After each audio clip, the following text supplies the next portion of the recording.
সুপ্রিয়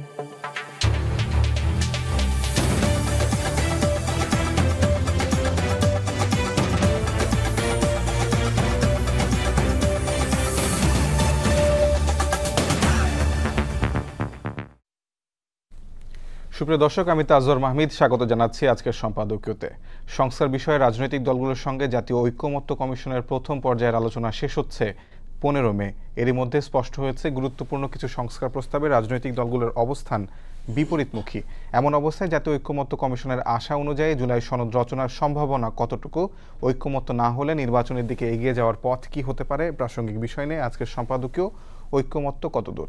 আর এ নিয়ে আলোচনার জন্য স্টুডিওতে উপস্থিত আছেন নীলুফার চৌধুরী মনি, স্বনির্ভর বিষয়ক সহ সম্পাদক বিএনপি, এবং রহিন হোসেন প্রিন্স, সাধারণ সম্পাদক বাংলাদেশের কমিউনিস্ট পার্টি। দর্শক, আপনারাও এই আলোচনায় অংশ নিতে পারেন। এই জন্য আপনাদের ফোন করতে হবে টেলিভিশনে দেখানো নাম্বারে, এছাড়া ফেসবুকের মাধ্যমে আপনাদের মন্তব্য পাঠাতে পারেন আমাদেরকে। আলোচনার শুরুতে জানিয়ে দেবো এখনকার প্রধান শিরোনামগুলো।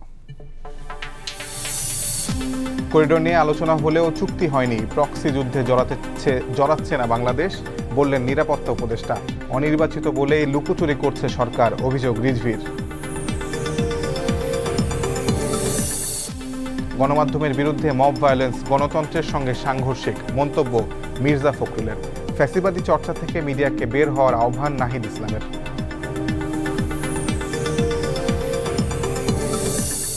দ্রুত সংস্কার করে ডিসেম্বরের মধ্যে ভোট চায় 12 দলীয় জোট। নির্বাচন ঘিরে বড় সাইবার হামলার শঙ্কা সরকারের, এখন থেকে সতর্ক থাকার নির্দেশ তথ্য উপদেষ্টার। এবং দুই উপদেষ্টার সাবেক পিও, এপিএস ও সাবেক এনসিপি নেতা সালাউদ্দিন তানভীরের বিরুদ্ধে অনুসন্ধানে দুদক, তদবির ও কমিশন বাণিজ্যের অভিযোগ।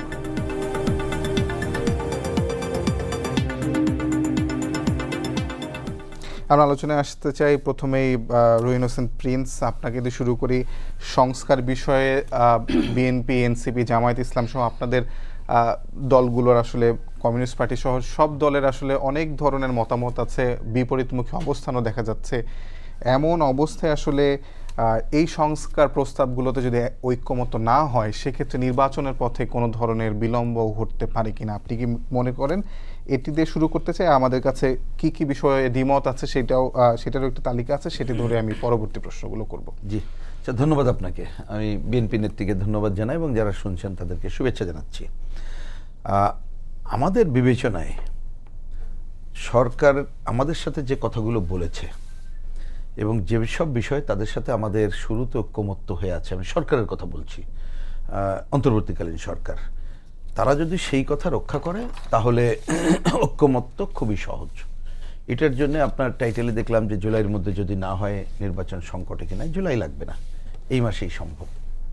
কেন আমি ছোট করে বলি, প্রথম কথা, আমরা সংস্কার কতটুকু চাইব এটা তো একটা ব্যাপার। এখন প্রথম কথা, এই কথাটা আমি বললাম এটা আমাদের না, আমাদের সরকার যখন বলে, প্রথম কথাটা বুঝতে হবে সংস্কার হচ্ছে একটা নিরন্তর প্রক্রিয়া, কারণ এর তো কোনো শেষ নাই। আপনি তো এটা দাড়ি টেনে দিতে পারবেন না, এটি একটা। দ্বিতীয় হচ্ছে এটা কারা করতে পারবে, এটা করবে আমাদের একটা নির্বাচিত সরকার, তার পার্লামেন্ট এইগুলো করবে। আমরা আগেও যদি কতগুলো প্রজ্ঞাপন দিয়ে করি সেটাও কিন্তু অনুমোদন করতে হবে সেই জায়গায়। আর একটা হচ্ছে কতগুলো এখন এই ধরনের নির্বাচন, আমাদের কমিশনার আছে, নির্বাচন কমিশন আছে, তাদের কতগুলো অধিকার আছে, এখনই তারা করতে পারে, এইটুকুই। আমি এটা আর বাড়ালাম না কথা। তাহলে আমাদেরকে সেইটা বিবেচনা করেই কতগুলো কাজ করতে হবে। এখন প্রশ্ন এসেছে একটা, যে আমরা একটা অন্তর্বর্তীকালীন সরকার, আমরা যদি কতগুলো পয়েন্ট সামনে আনতে পারি এবং এটা ঐক্যমত্য প্রতিষ্ঠা করতে পারি, কাজ আগায় থাকলো। আমরা বলছি ঠিক আছে, ওই পয়েন্টে তো আমরা কেউ দ্বিমত করি নাই, কোনো দলই দ্বিমত করে নাই। তাই এখন ওনাদের সাথে আমাদের যে কথা, অন্তর্বর্তীকালীন সরকারের প্রধান বলেছে যে যতটুকু সবাই মিলে ঐক্যমত্য হবে সেইটুকু আমি গ্রহণ করব। তারপরে অবশ্য আর একটা কথাও বলেছেন পরে এসে, যে ঠিক আছে আপনারা ঐক্যমত্য না হলে কে কি লিখেছেন আমি ওয়েবসাইটে দিয়ে দেবো। আমি তো আমাদের দল এটা বলেছি, খুব খুশির খবর। আমাদের খুশির খবর এই কারণে, কারণ আমরা সমাজতন্ত্র চাই, সমাজ বিপ্লব চাই, কি কি চাই আমরা যখন বলবো, এটা তো অনেকে জানে না। উনি যদি ওয়েবসাইটে দিয়ে দেন তা ভালো, আমাদের কথা শুনতে পাবে। এটা হয়তো ঐক্যমত্য এখন হবে না, তা ভালো, আমাদের তো কোনো আপত্তি নেই, অন্য দল কি করবে, তাহলে তো আমি কোনো সমস্যা দেখি না। যতটুকু ঐক্যমত্য হবে গ্রহণ করবে, বাকিটা ঐক্যমত্য হলে ওয়েবসাইটে দেখি, জনগণ যাচাই করবে।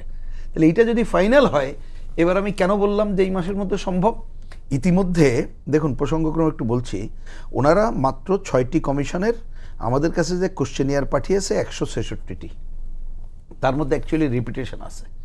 আমি এটা নিয়ে কোনো একদিন আলাদা আলোচনা ডাকলে সব নিয়ে আলোচনা করতে রাজি আছি, সেটা বাদ দিলাম।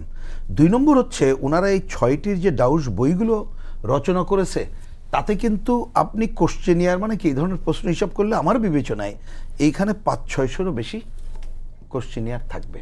তার মধ্যে অনেক কিছু আছে, একটা জেনারেল ঐক্যমত্য আমাদের কিন্তু আছে। ধরুন ভালো নির্বাচনের জন্য টাকার খেলা বন্ধ করতে হবে, পেশিশক্তি বন্ধ করতে হবে, প্রশাসনিক কারসাজি বন্ধ করতে হবে, একটা নির্বাচনকালীন সরকার থাকতে হবে, যে নামেই করি না কেন। অর্থাৎ এই ধরনের যে কতগুলো বিষয় আছে সেটা কিন্তু কেউ কোনো দ্বিমত করবেন না, যেটা ওনারা আবার এই কোশ্চেনের মধ্যে রাখে নাই। তাইলে এখন করণীয় কি? আমি বলি যে বিভিন্ন রাজনৈতিক দল, সে বিএনপি থেকে শুরু করে কমিউনিস্ট পার্টি এবং অন্যরা ইতিমধ্যে কিন্তু আমাদের মতামতগুলো আমরা দিয়েছি। তাহলে উনি যদি আজকে কয় তারিখ, 4 তারিখ, কালকে থেকে যদি ওনারা ওনাদের টিমকে বসিয়ে দেন, যাচ্ছা ভাই তোমাদেরকে অল্প সময় দিলাম, 3 দিন বা আরও 7 দিনই দেন, যে এই 166টা কোশ্চেনে এই যে এইখানে বাংলাদেশের যত দলগুলো মতামত দিয়েছে বা পত্রিকায় যা এসেছে তার মধ্যে তোমরা টালি করে বলো যে এই কোনটা একমত হলো, কোনটা একেবারে দ্বিমত, কোনটায় আংশিক ঐক্যমত্য আছে। তাহলে আপনি ঐক্যমত্যগুলো টিকচিহ্ন দিয়ে বলেন যে কথার কথা এই 40টা পয়েন্টে বা 20টা পয়েন্টে একমত আছে, আর বাকিগুলো হয়নি। তাহলে আপনি আলোচনা করলে সিম্পল, যদি মনে করেন ভালো নির্বাচনের জন্য যেগুলো ঐক্যমত্য হয়নি, আংশিক ঐক্যমত্য আছে, জরুরি, আপনি শুধু ওই ইস্যুতে আপনি ওই দিনে 7 ডেজ একটা ডায়লগ করেন। ডায়লগ করে যদি না মেলে করার কিছু নাই, তাহলে আপনি কিন্তু ঐক্যমত্য পাচ্ছেন। এবং আপনি যদি সইও করাইতে চান, আপনি ওই কাগজের ভিত্তিতে সই করাইতে চাইলে কেন মে মাস পার হবে আমি তো বুঝলাম না। তাহলে যদি নির্বাচনের সদিচ্ছা থাকে, আমার বিবেচনায় এইটার জন্য কালক্ষেপণের কোনো কারণ নেই। ইতিমধ্যে 9 মাসে কিছু হয়নি, এইটাই হচ্ছে জবর খবর। না হওয়াটা মরিয়াম্বা, আমি আপনার কাছে একটু এই প্রসঙ্গে জিজ্ঞেস করতে চাই যে মানে যে ঐক্যমত্যটা এখন পর্যন্ত হয়নি, অনেক মৌলিক বিষয়গুলো যেগুলো গুরুত্বপূর্ণ বিষয়, সেটির পেছনে আসলে বিশেষ করে যে নতুন রাজনৈতিক দল তারা আসলে বিএনপির দিকে ইঙ্গিত করে যে বিএনপির এক ধরনের মানে অনমনীয়তার কারণে এটা হচ্ছে না। যেমন ধরা যাক মানে একই ব্যক্তি সংসদ নেতা, দলীয় প্রধান এবং প্রধানমন্ত্রী হতে পারবে কিনা। আপনারা বলছেন যে এটা আসলে হতে পারে এবং এনসিপি বলছে হতে পারে না। এইরকম ধরনের যে মৌলিক বিষয়গুলো আছে, গুরুত্বপূর্ণ বিষয়, সেগুলো যদি আসলে বিএনপি ঐক্যমত না হয় শেষ পর্যন্ত, সেক্ষেত্রে আসলে কি আপনারা যে ডিসেম্বরের মধ্যে নির্বাচন চাচ্ছেন সেটি কি আরও পিছিয়ে পড়ার শঙ্কা আছে কিনা? ধন্যবাদ আপনাকে। যারা শুনছেন আমার শুভেচ্ছা অভিনন্দন, প্রিন্স ভাইকে আমার শুভেচ্ছা। শোনেন, আপনার এই সংস্কারের আগে বিএনপি কিন্তু আরো 2.5 বছর আগে সব দলকে নিয়ে বিএনপি 31 দফা দিয়েছে। এর মধ্যে কিন্তু প্রাইমারিলি এই কথাগুলো কিন্তু আছে, 2 বারের অধিক প্রধানমন্ত্রিত্ব না, তবে যদি মানে গ্যাপ দিয়ে যদি হয়, সেখানে কিন্তু ফুললি বলা হয় নাই যে ফুললি আর হতে পারবে বা পারবে না। যদি জনগণ চায় কিংবা দল যদি চায়, সেটা অন্য হিসাব। আপনি 2 বারে যদি হিসাব করি বাংলাদেশের প্রেক্ষাপটে 10 বছর, 10 বছরের পরে গ্যাপ দিল। 10 বছর তো আসলে কেউ থাকে না, শেখ হাসিনার মতো স্বৈরাচার ছিল বলেই ছিল। আসলে তো জনগণ তো খুবই ফ্লেক্সিবল বাংলাদেশের প্রেক্ষাপটে। একটা সরকারের প্রতি ক্ষুব্ধ থাকে, অনমনীয় থাকে এবং সরকারের কাজকর্ম ভালো লাগে না, তারা আরেকজনকে ভোট দেয়। সুইং ভোটগুলো কিন্তু খুবই ইম্পর্টেন্ট বাংলাদেশে। তো সেই জায়গায় আপনার 2 বার পরপর যেটা বলা হয়েছে, এটা কিন্তু ওই যে গ্রামে একটা কথা বলে ধান নাই খ্যার পাড়ানো, মানে খড় হচ্ছে ধানের যে গাছটা, তো চিটা খড় পাড়াইলে চিটা বের হবে ধান যদি না হয়, তো ওই চিটা বের হয়ে যত কষ্ট হবে তো ওই হিসেবে কিছুই আসবে না। তো এই যে সংস্কার, যেটা প্রিন্স ভাই বললেন যে এটা সংস্কার, তো এটা ধারাবাহিক একটা ব্যাপার, সংস্কারের কোনো শেষ নাই, সংস্কার চলমান। তো চলমান সংস্কারটাকে আপনি এখানে নিয়ে আসছেন। বিএনপি দেখেন এর মধ্যেও 6 শতাধিক যে ছোটোখাটো সংস্কার যেগুলো শো করেছে, তার কিন্তু 5 শতাধিকের মধ্যে বিএনপি 5 শতাধিক কিন্তু একমত হয়েছে, ঐক্যমত হয়েছে। 72টা বা 73টা এরকম এখানে দ্বিমত আছে আংশিক। তাইলে আপনার মনে করেন যে বিএনপি তো অনেক বড় একটা কাজ করে ফেলেছে। এখন সব কাজের পরে আমি আপনাকে যদি বলি, সংস্কার সফলভাবে এই যে লাস্ট যে 1 তারিখে আমাদের নেতা জনাব তারেক রহমান সাহেব বক্তব্য রেখেছেন, কি বলেছেন, আপনার মানবিক করিডোর বলেন আর সংস্কার বলেন, এগুলা কিন্তু রাজনৈতিক দলের কাজ, যে রাষ্ট্র পরিচালনা করবে পরবর্তীতে তাদের হাত দিয়ে এটা সফলতা পাবে। তো সেই সফলতায় যদি আপনি মনে করেন আমি এখন সব মেনে নিলাম, ওই যে বিয়ের ঘটকালির মতো যে এক লোক ছেলে পক্ষ বলছে আমার এই চাই এই চাই এই চাই, মেয়ের বাবা বলছে হ্যাঁ সব দিব, আমার একটা কথা শুনতে হবে, বলছে কি কথা বলে আমি কিছুই দিতে পারবো না। তা এরকম যদি পরবর্তীতে এমপিরা যারা সংখ্যাগরিষ্ঠতা নিয়ে পাশ করবে, এখন আপনি 70 অনুচ্ছেদ বলেন যাই বলেন না কেন, ওইখানে কিন্তু সব দলই মিলেই কিন্তু এই কাজটা করবে 70 অনুচ্ছেদে, চরমভাবে কিন্তু দলের বিপক্ষে চরমভাবে যেতে পারবে না। কিছু কিছু স্পেশাল জায়গা আছে ক্যাটাগরিতে, সেটার বাইরে যেতে পারবে। তা আমি যদি একটা দলের হয়েই লড়ি, আমি চরমভাবে কিভাবে যাব? তো সেই জায়গায় আপনার মনে করেন যখন হাজয় যুক্ত হয়েছে ভোটটা হবে, তখনই এই সংস্কারগুলো সফলতার মুখ দেখবে, আইদার নট। তাহলে সেটা নিয়ে যে এত কিছু করছেন, এই মুহূর্তে কি দরকার? এই মুহূর্তে দরকার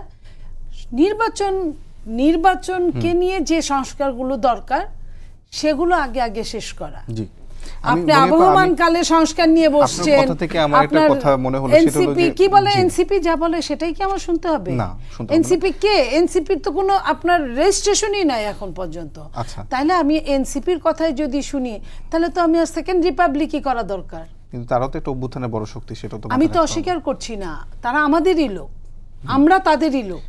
কিন্তু এইখানে রেভলিউশনের জন্য আলাদা আপনার সবকিছু করতে হবে। আমার 72-এর সংবিধান যদি আমার কাজ করে, সদা সত্য কথা বলবে, এটা আপনি যে আঙ্গিকেই বলেন, বাংলায় বললে একই অর্থ, ইংরেজিতে বললে, হিব্রু ভাষায় বললে অর্থ কিন্তু একই, সদা সত্য কথা। এখন ওই সংবিধানের মধ্যে যা কিছু লিখা আছে 72-এ, পৃথিবীর সব শ্রেষ্ঠ সংবিধান ঘাটায় কিন্তু সংবিধানটা বানানো হয়েছে, নাকি প্রিন্স ভাই? সেই সংবিধান মানেন না, দোষটা হলো আমাদের, আমরা যারা রাজনীতি করি, দোষটা তো সংবিধানের না। জি, মনিবা আপনার কথা ধরে যদি বলি যে আপনি যে 31 দফার কথা বলছিলেন, সেখানে 2বারের বেশি প্রধানমন্ত্রী হতে পারবে না, তখন কি আপনার উল্লেখ করেছিলেন যে একবার গ্যাপ দিয়ে পরে আবার হতে পারবেন? তাহলে তো আসলে এটা পরিবর্তনটা সেভাবে কি আসলে আসে সেই 31 দফার এই সুপারিশ যদি থাকে? এখানে একটা কথা আছে, আপনার কথা ঠিক আছে, ওইখানে ওরকম ছিল না, বাট ওগুলো তো ছোট ছোট আঙ্গিকে, ওটার আবার ধারাবাহিকতা আছে। যখন একটা জিনিস আলোচনা হয়, আমি আমার জন্য যেটা করেছি ওটা হ্যাঁ ঠিক আছে, ওইখানে পরের লাইনে এটাও নাই যে থাকতে পারবে কি পারবে না, লিখে আছে পরপর 2বারের বেশি। তো এই যে 2বারের বেশি প্রধানমন্ত্রিত্ব হতে পারবে না, সেটার পরে ওই লাইনগুলো ওইভাবে লেখা নাই। বাট যখন সরকারের সঙ্গে আলোচনা করবে, বার্গেনিং করাটাই তো বেস্ট আমি মনে করি। কারণ পরে আপনি বলবেন যে ও বিএনপি তো একটা থার্ড ক্লাস দল, আগে কথা বলছে সব মেনে নিছে, পরে কিছুই মানে না। ধরে নিই যে নাহিদ ইসলাম বাংলাদেশের আগামী প্রধানমন্ত্রী ক্যান্ডিডেট, তার বয়স 26 বছর, সে যদি পরপর 2বার হয়, তারপরে যদি তারা তো চাচ্ছে যে 2বারের বেশি কখনোই হতে পারবে না, কিন্তু আপনারা যেই ক্লজটা দিয়ে দিচ্ছেন, সেক্ষেত্রে নাহিদ ইসলাম 2বার হলো, তারপর একবার গ্যাপ দিয়ে আবার হলো, তাহলে তার প্রধানমন্ত্রিত্ব থাকার সম্ভাবনা তো আরো বেশি। তারা তো নিজেদের বরং ক্ষতি করে এটা করছে, সেক্ষেত্রে বিএনপির আপত্তি কি আসলে? যদি বেশি হয়, একজন নাহিদ ইসলামের জন্য তার একটা সংবিধান হবে না, একজন নাহিদ ইসলামের জন্য তো সংবিধান কাটাছেঁড়া হবে না। আমি বলি সংবিধানটা আপনিও 2বারের বেশি প্রধানমন্ত্রী হইতে পারেন, আপনি নাহিদ ইসলামরে খালি বানান কেন? প্রিন্স ভাইও হইতে পারে, হইতেই পারে। আমি এনসিপি যেহেতু এটা দাবি, বাংলাদেশে যে এরকম ছোট বাচ্চারা যে মন্ত্রী হবে, এটা কি তারা কল্পনা করছে? সো হইছে তো, এরকম যে কেউ হতেই পারে যদি আপনার ভাগ্যে থাকে, এটা গড ভালো মতো জানে। আমরা যেহেতু একটা ধর্মে বিশ্বাস করি, সেই জায়গায় আপনার মনে করেন আমরা তো তাদের কথাও চিন্তা করে করছি, হতেই পারে যে কেউ। আমরা তো বলিনি শুধু বিএনপি আসলে এটা হবে, যে কেউ আসলেই হবে। বিএনপির যদি বয়স্ক লোক থাকে 2বারের বেশি, এমনিই হয়তো সে টিকতে পারলো না, তো বয়স্ক যদি কম বয়স থাকে তাহলে হয়তো যদি টিকতে পারলো। আমাদের কথা হলো সবার জন্য তো সার্বজনীন। মনে হয় এটাও কি কারণ যে আমরা আসলে পরিবারতন্ত্রের বাইরে যেতে পারি না, সেটাও কি একটা অনেক ধরনের? আমি কিন্তু পরিবারতন্ত্রের কথা একবারও বলি না, আমি কিন্তু আপনার কথাও বলছি না, আমি একটা প্রশ্ন করলাম, সেটা কি এটা আসলে থার্ড ওয়ার্ল্ডের এটা একটা মানে কারণ থার্ড ওয়ার্ল্ড রাজনীতি করে যা, সেই রাজনীতির আঙ্গিকে রাজনীতি করে না, তারা কাউকে না কাউকে প্রভু মেনে রাজনীতি করে। যেমন ধরেন যে আওয়ামী লীগের সঙ্গে থাকলো তারা একরকম, একটা জিও পলিটিক্সের দিকে গেল, আরেকজনের সঙ্গে থাকলো, এরশাদের সঙ্গে থাকলো, তারা এক ধরনের জিও পলিটিক্সের সঙ্গে গেল। সেটা একজন যদি এই জায়গাটা ব্রেক না করে তাহলে এটা হয় না। জি, অসংখ্য তো ধন্যবাদ। আমি আরেকটা জিনিস আপনাকে বলতে পারি, একটা ডাক্তারের ছেলে যদি ডাক্তার হয়, ডাক্তারের ছেলে ডাক্তার হতেই পারে, কিন্তু তাকে কিন্তু ডাক্তারের মতোই পড়ালেখা করতে হবে। তো ডাক্তারের ছেলে যদি ডাক্তার হতে পারে, পলিটিশিয়ানের ছেলে মেয়েরা কেন হতে পারে না যদি সময় দেয়? জি, অসংখ্য ধন্যবাদ। রুহিন হোসেন প্রিন্স ভাই, আপনার কাছে একই ধরনের প্রশ্ন আমার। সেটি হলো যে আমি কয়েকটা প্রশ্ন একসঙ্গে করি। সেটা হলো যে সংসদ নেতা, তারপরে হচ্ছে প্রধানমন্ত্রী এবং দলীয় প্রধান, সেগুলো একসঙ্গে চান না পরপর দুইটি প্রধানমন্ত্রী পরপর বা যে কোনো সময় দুইবারের বেশি প্রধানমন্ত্রী কেউ হতে পারবে না, এইসব ধরনের সুপারিশ সংস্কার কমিশনগুলো দিয়েছিল। ঐক্যমতে আছে এনসিপি এবং জামায়াত ইসলামী, বিএনপি সেখানে নেই। এই বিষয়টি নিয়ে আপনি আসলে কিভাবে বলবেন? সংস্কার কমিশনের যে প্রস্তাব সেগুলোকে আসলে একেবারে ফেলে দেওয়ার মতো নাকি ভালোই? না, দুই তিনটা দিকে বলি। যে প্রথমে আমি ভালোর দিকটা এটা বলছি যে এই যে আলোচনাটা আসছে এটা ভালো। এখন এই আলোচনাগুলো কেন আসছে যদি বলেন ভিত্তিটা কি, আমি জেনারেলাইজ করে বলছি। মানে যাদের উদ্দেশ্য সৎ, আমি ধরে নিচ্ছি সবারই সৎ উদ্দেশ্য এই আলোচনা থেকে, সেটার উপর ভিত্তি করে। কারণ আমরা যে সংসদীয় গণতন্ত্র প্র্যাকটিস করতে চাই এটা তো মানুষের জন্য, কিন্তু আমরা এই কাজগুলো করতে যেয়ে দেখছি অনেকগুলো ঘটনা যা প্রকৃতপক্ষে আমাদের গণতন্ত্রকে বিকশিত করে না, বরঞ্চ কর্তৃত্ববাদ, স্বৈরাচারী প্রবণতা গড়ে ওঠে, ফ্যাসিস্টিক প্রবণতা গড়ে ওঠে। এই জন্য কিন্তু আলোচনা আসছে যে আমরা ওই যে যেটা বললেন, সংসদ নেতা দলীয় প্রধান থাকবে কিনা, প্রধানমন্ত্রী একাধিকবার হবে কিনা, আমাদের পার্লামেন্টটা দ্বিকক্ষ করব না সংখ্যানুপাতিক করব না, এখনকার পরিস্থিতি আছে। তা আমি আলোচনাকে তো আমি ওয়েলকাম করছি। এইবার আপনি দ্বিতীয় প্রশ্ন, এই যে আপনি কি আলোচনা আজকে করেই আজকে সমাধান করতে চান, এটা একটা ভুল পদ্ধতি। কারণ এগুলো করতে হবে যে আলাপ আলোচনাটা যদি সামনে থাকে, জনগণে কিন্তু সিদ্ধান্ত নেবে। আর জনগণ সিদ্ধান্ত নেয় কিভাবে? জনগণের নির্বাচিত প্রতিনিধিরা জাতীয় সংসদে যায়, তারা সেখানে সিদ্ধান্ত গ্রহণ করে। তো এইবার এই আলোচনাটা, আমার বক্তব্য হচ্ছে আমরা এই আলোচনাটা আগায় রাখার মধ্য দিয়ে, এই যে যেমন ধরুন আপনি এখানে স্পেসিফিক যে 2-1টা কোশ্চেন করলেন, এরকম অনেকে করে না। আমি এটাকে পজিটিভ দেখি। পজিটিভ দেখি মানে যেসব শ্রোতারা শুনলো তারা কিন্তু মাথা কাটানোর সুযোগ পেল, তারা একটা মত দিল। আমি এটা কল্পনায় যাই, ধরেন কথার কথা কল্পনা করি কমিউনিস্ট পার্টি একটা মত আমরা পোষণ করি, তা আপনি আলোচনাটা মাঠে দিয়ে দিলেন। আমি যদি দেখি মানুষ এখন ওটা মনে করছেন, আমি তো আমারটা পরিবর্তন করতে পারি, অন্য কেউ পরিবর্তন করতে পারে, তাহলে সেই বিবেচনায় আলোচনা ঠিক আছে এবং আপনাকে কিন্তু ঠিক করতে হবে। আমরা কয়জন ঠিক করবো এটা ভুল পদ্ধতি। আমি এটা করব কিসের উপরে ভিত্তি করে? জনগণের উপরে ছেড়ে দেবো, এবং এটা নির্বাচিত পার্লামেন্ট করবে, তার আগে কিন্তু আমার করার অধিকারই নেই, এইটা বিবেচনা করতে হবে। এবার আমি ছোট ছোট করে মন্তব্য করি আপনাদের এই পয়েন্টে। যেমন ধরেন এইখানে যে পরপর দুইবারের যে কথা আছে, তা আমার মনে হয় যে এটা জেনারেলি, যেমন আমরাও মনে করি, এটা জানেন কিনা জানি না, আমাদের দলের কেন্দ্রীয় কমিটিতে প্রেসিডেন্ট সেক্রেটারি দুইবারের পরের বেশি কেউ থাকতেই পারে না দলে। তা আমরা একটা দলে যখন এটা ইন্ডোর্স করেছি, তা আমরা তো জাতিতে চাই, বলার অপেক্ষা রাখে না। এখন ধরেন একটা নতুন কোশ্চেন আসছে যে পরপর দুইবারের আগে গ্যাপ দিয়ে থাকবো কিনা, তা আমার কথা কালকেই কেন সমাধান এটা করতে হবে? এত তো জরুরি বিষয় না। আপনি মনে রাখেন এটা আলোচনায় যাক না, মানুষের মত দেখেই আমরা পরে ঠিক করবো, কারণ কালকে তো এটা করার ব্যাপার না, তো সংসদ করবে, যথেষ্ট সময় আছে, আপনি জোর দেওয়ার ব্যাপার না। এখানে আপনি নিশ্চয়ই 90-এর অভ্যুত্থানে সেখানে পার্টিসিপেট করেছেন। 90-এর পরে, অভ্যুত্থানের পরে সেখানে যে ছাত্রদের মধ্যে যে কথা রাখে নাই, জি, আচ্ছা আমি সেই আশঙ্কা তো অনেকে না, সেই আশঙ্কার তার সাথে এইটা একেবারেই মেলানো যায় না। কেন? আমি একটু সময় দিলে ওটা 2 মিনিট ওই ব্যাখ্যাটা দেবো, কারণ 90 নিয়ে কথাটা খুবই গুরুত্বপূর্ণ বলেছে, আমি পরে আসছি। যেমন আর এখানে বেশি সময় নিচ্ছি না, গেল একটা। আমি যেমন আমাদের দল মনে করি ওই পয়েন্টে বললাম, কিন্তু দ্বিতীয় যেমন আমরা মনে করি যে দলীয় প্রধান এবং সংসদীয় দলের নেতা তো এক লোক থাকাই উচিত, কেন থাকবে না? তাইলে হয়টা কি? কারণ ওইখানে সংসদীয় গণতন্ত্রে যিনি লিড করবেন, তিনি দলকেও যদি লিড না করতে পারেন, তাহলে তার নীতি আদর্শ বাস্তবায়নের ক্ষেত্রে তো হবে না। এখন কিভাবে পাওয়ার ডিসেন্ট্রালাইজ করবেন? কারণ তিনি যদি সংসদের পুরো দায়িত্ব পালন করতে হয়, কথার কথা ওই দলের প্রেসিডেন্ট সেক্রেটারি তো পুরো দায়িত্ব পালন করতে পারবে না, কিন্তু অন্যতম প্রধানও তো থাকা দরকার। সেটা কিন্তু আলোচনার মধ্যে দিয়ে কি করবো ঠিক করা যাবে। আরেকটা পয়েন্ট বলে এখানে শেষ করি। ধরেন যেটা আপনি তোলেন নাই, কিন্তু আমি গুরুত্বপূর্ণ মনে করি, ধরেন বিএনপি মনে করে দ্বিকক্ষ বিশিষ্ট পার্লামেন্ট। যেমন ধরেন আমরা বামপন্থীরা এখনো মনে করি যে নাই, দ্বিকক্ষ বাংলাদেশের দরকার নেই, সংখ্যানুপাতিক পদ্ধতি দরকার। কিন্তু আপনি এইটাতে এইবারে তো সমাধান করতে পারছেন না, ঐক্যমত হবেই না, তাহলে এটা ছেড়ে দেন আলোচনার জন্য। বিএনপির সংখ্যানুপাতিক পার্লামেন্ট আপনারা এবং জামায়াত ইসলামীকে আমরা আরো অনেক দল চাই, এবং আমরা 90 সাল থেকে, মানে 90-এর গণঅভ্যুত্থানের পর থেকে চাই, এটা এখন না।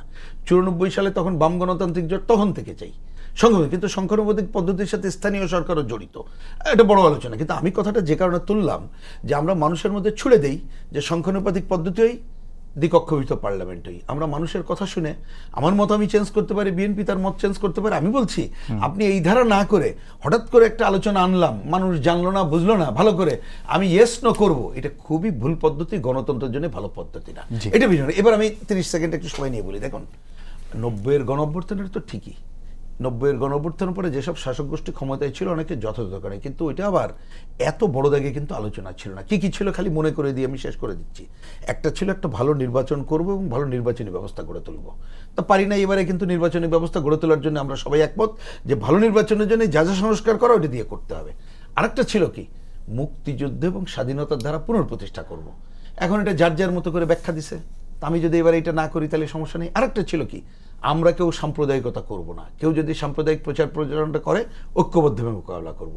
অনেকে কথার কাছে রাখেনি, এখনো সেটা তো প্রাসঙ্গিক আছে।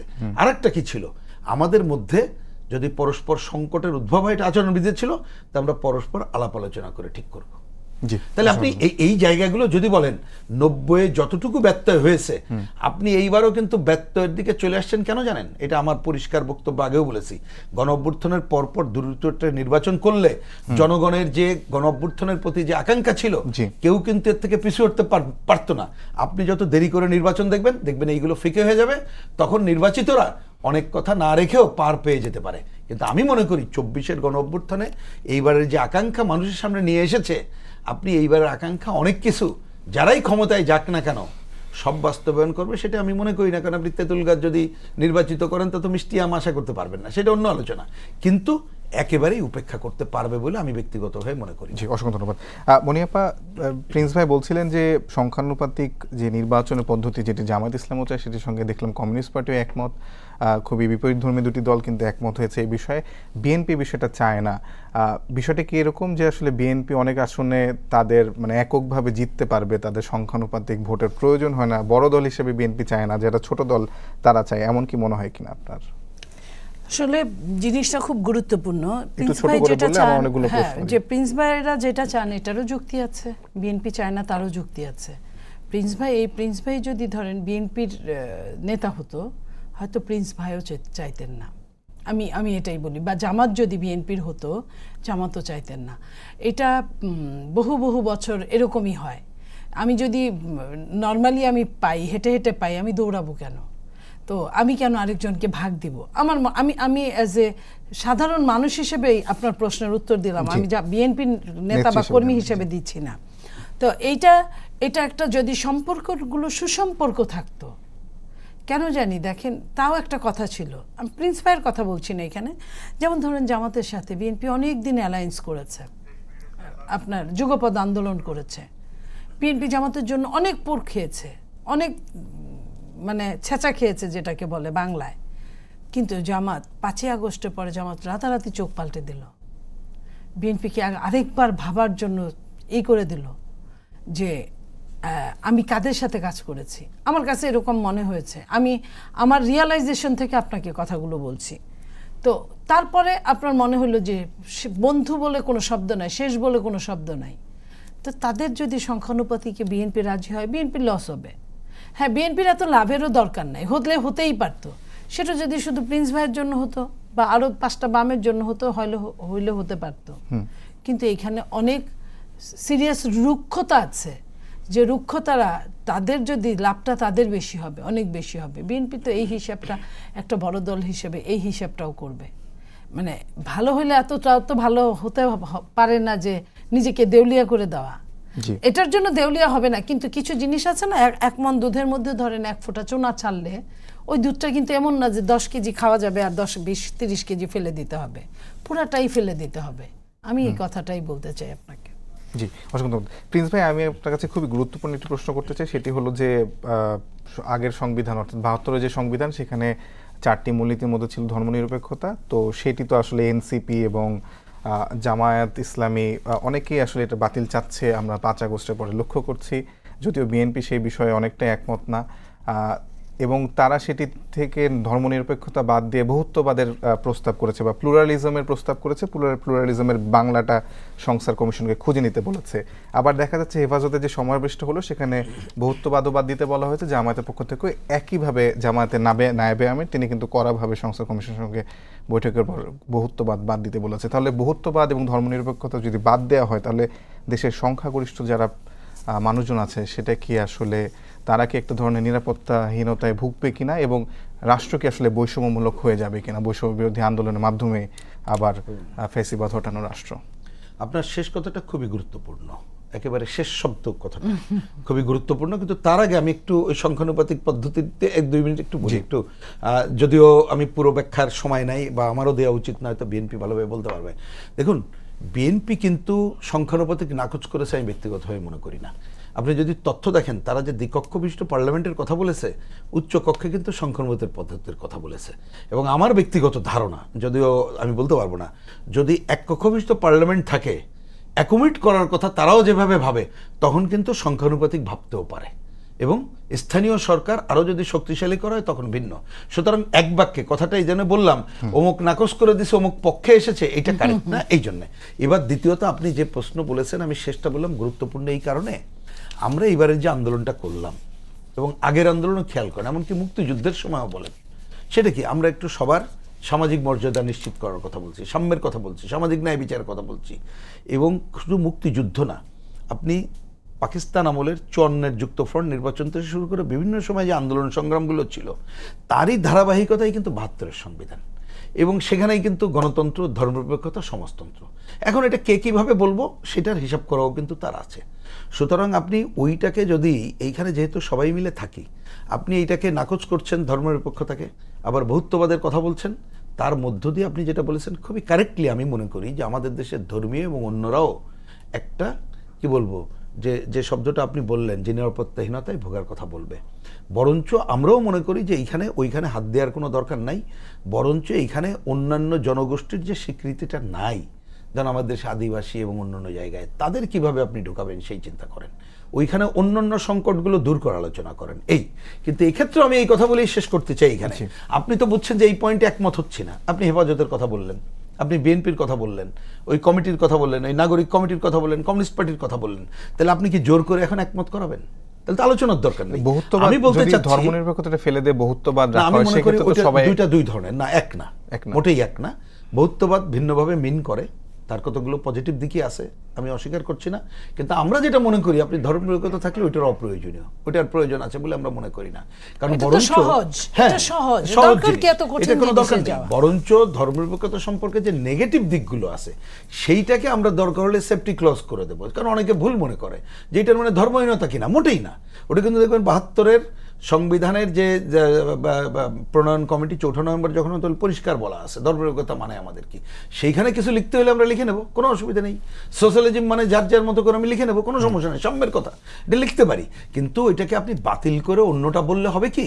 কারণ 72-এর সংবিধান তো আমাদের একটা মুক্তিযুদ্ধের মধ্য দিয়ে অর্জন। এবং অনেকে বলতে চান এটা হঠাৎ করে, মোটেই হঠাৎ করে না। আমি একটু অনুরোধ করব, আপনি এই যে 54-এর যুক্তফ্রন্টের 21 দফা পড়েন না, আপনি পরবর্তীতে 69-এর গণ অভ্যুত্থানের 11 দফা পড়েন, আওয়ামী লীগের 6 দফা নয় আপনি বাদ দেন, ছাত্র সংগ্রাম পরিষদের 11 দফা পড়েন, ওই সময়ের পুরো ঘটনাবলী আপনি পড়েন, দেখবেন তারই কালমিনেশনের এইটা আছে। সুতরাং এটা বাদ দেওয়ার যেমন আমরা তো মোটেই পক্ষে না। তাহলে আমি বলছি যে ঠিক আছে, আলোচনা আপনি করতে চান, আলোচনা থাকুক, কিন্তু আপনি এই আলোচনা যদি সমাধান করে নির্বাচনের কথা বলেন, তাহলে তো কাল বিলম্ব ছাড়া কোনো কারণ নেই, কারণ একমত হবে না।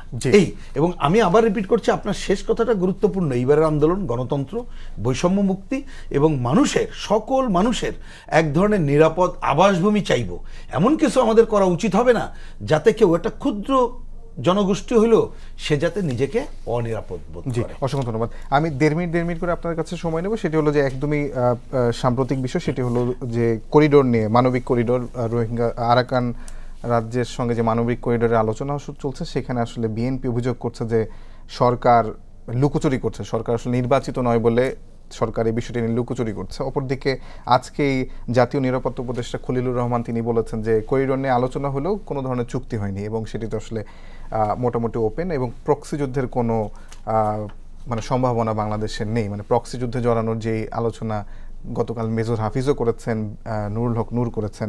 আসলে বিএনপির কেন মনে হচ্ছে যে সরকার লুকোচুরি করছে?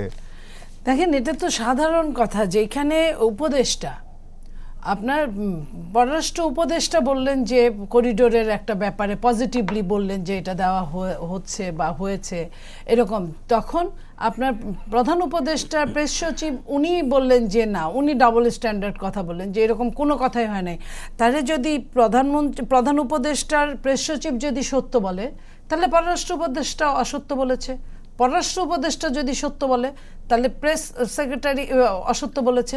এখন আমরা কোনটা ধরবো? এখন আপনি খলিল সাহেবের কথা আসেন, উনি যেটা বললেন আমরা একটা জায়গায় আমরা একটু স্থির করতে পারলাম যে এখনো সব শেষ হয় নাই, কিন্তু ঘটনাটা যেটা লুকোচুরি তো হচ্ছেই, লুকোচুরি হয়েছে না। আপনি যেমন ধরেন যে 10 কিলো আপনার তাদের জওয়ানরা 10 কিলো ভিতরে এসে জলকেলিতে অংশগ্রহণ করলো, সেইখানে কিন্তু স্বরাষ্ট্র উপদেষ্টা এটা কিন্তু তার এটা দায়িত্বের মধ্যে পড়ে। 10 কিলো ভিতরে ঢুকে গেছে, এটা কিন্তু চারটিখানি কথা না। উনি বললে হলেও হতে পারে, না হলেও না হতে পারে। এটা একটা মন্ত্রী পর্যায়ের কোনো লোকের এটা কোনো বয়ান হতে পারে না।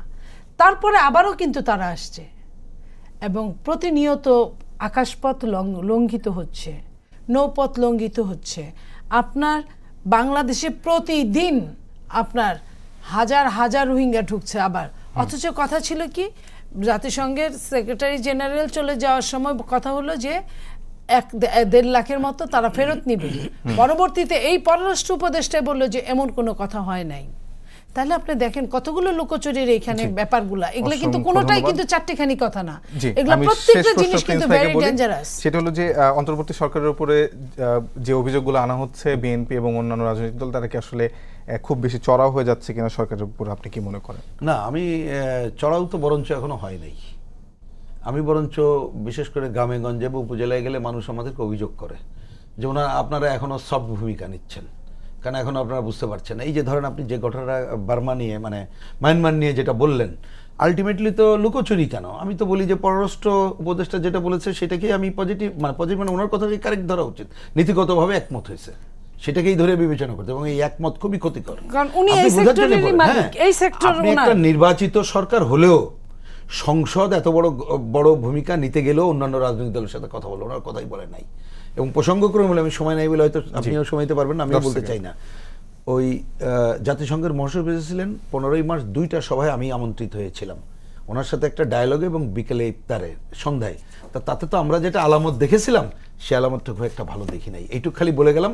সুতরাং সরকার যদি এ ব্যাপারে হুঁশিয়ার না হয়, বাংলাদেশকে একটা যুদ্ধে জড়িত মানে যুদ্ধ খেলায় ওই যেটা বলে জড়িত করে যদি নির্বাচন বিলম্বিত করতে চায় এবং এখানে আধিপত্যবাদী সাম্রাজ্যবাদীকে ঢোকার সুযোগ দেয়, দেশের জন্য খুবই ক্ষতিকর হবে। সবাইকে ধন্যবাদ জানিয়ে শেষ করছি আজকের সম্পাদকীয়। আমরা আগামীকাল রাতে আবারও দেখা হবে একই সময়ে। শুভরাত্রি।